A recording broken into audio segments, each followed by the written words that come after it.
जो नाम सदियों से उसके लिए इस्तेमाल किया जा रहा है, जिसका इतना जप होता रहा है, उस नाम के साथ अपने आप बहुत सारे बड़े वाइब्रेशंस इकट्ठे हो जाते हैं। आज ही मैंने बताया, अब मेरे पास वो कागज नहीं, कि अपने राम नाम बैंक में कितना जप हुआ है। अब जितना ऐसा मैं याद है आपको बताऊं कि पूरा जप सिर्फ 2 महीने में राम नाम बैंक में 146 करोड़ हुआ है। 146 करोड़, 146 करोड़, इतनी जप संख्या हुई है राम नाम बैंक में। यानी यहां कितनी बड़ी शक्ति इस बैंक में इकट्ठी हो गई है ऑलरेडी। जरा सोचिए भाई, एक इंसान अपने घर में बैठकर जब प्रार्थना करता है, तब भी उसकी प्रार्थना सुनी जाती है, भगवान सुनता है।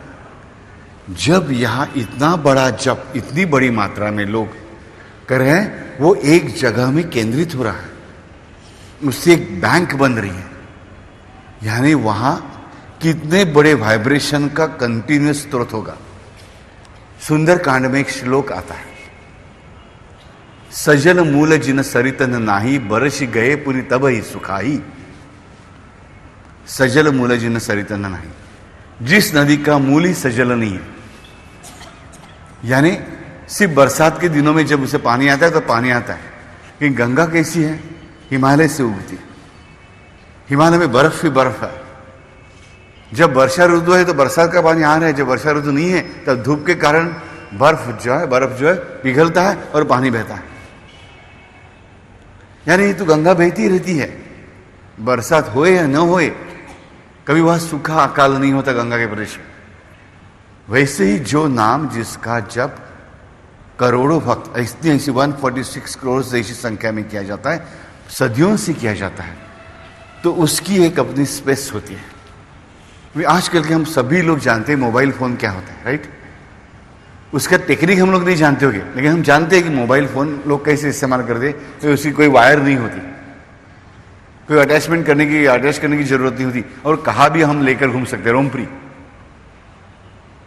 लेकिन हम टीवी पर देखते हैं कि कोई प्रॉब्लम हो जाता है, केस हो जाती है, तो 2 साल पहले भी जो फोन पर कांटेक्ट हुआ था उसकी जानकारी हम लोग हासिल कर सकते हैं।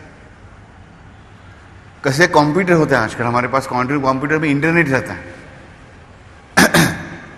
हम लोग अपने बटन दबाते, की दबाते हैं, जो इंटरनेट पर हमें जो, यानी महाजाल जिसे कहते हैं, इंफॉर्मेशन का महाजाल, माहिती का महाजाल, नॉलेज का महाजाल।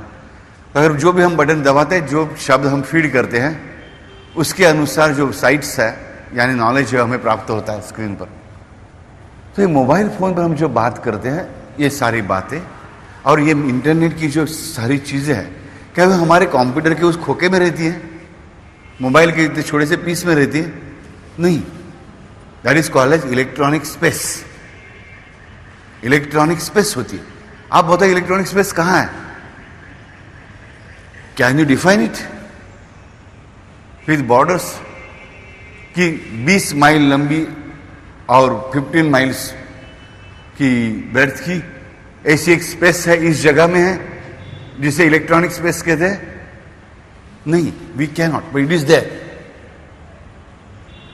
जो वाइब्रेशंस, जिस फ्रीक्वेंसी के वाइब्रेशन में इस्तेमाल करते हैं, उस वाइब्रेशंस के कंपनों के अनुसार ये स्पेस है, इट इज डेफिनेटली प्रेजेंट।